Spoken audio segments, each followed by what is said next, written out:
দেখো বন্ধুরা, আমার এখানে যে আফ্রিকান কাঁকড়াগুলো আফ্রিকার জঙ্গল থেকে ধরে এনেছিলাম, সেই কাঁকড়াগুলো সুন্দর করে ভাজা হয়ে গেছে।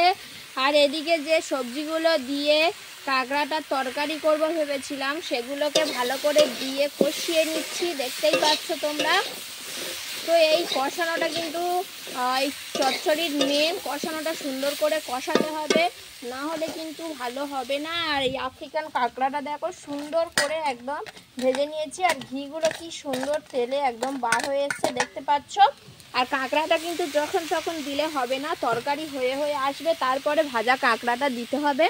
আর এখানে দেখতে পাচ্ছ সমস্ত টপ বাজারের মশলা, সর্ষে, জিরে আর আদা বাটা কিন্তু আমি এখানে বেটে নিয়েছি। এবার এগুলোকে দিয়ে দেবো এই তরকারির মধ্যে, দিয়ে ভালো করে কষিয়ে নিয়ে সামান্য একটু জল দিয়ে দেবো, ব্যাস। তারপরে রান্না আমার কমপ্লিট হয়ে যাবে। একটু শুকনো শুকনো হয়ে এলে নামিয়ে নেবো। গরম গরম ভাতের সঙ্গে কিন্তু এই তরকারির স্বাদই আলাদা।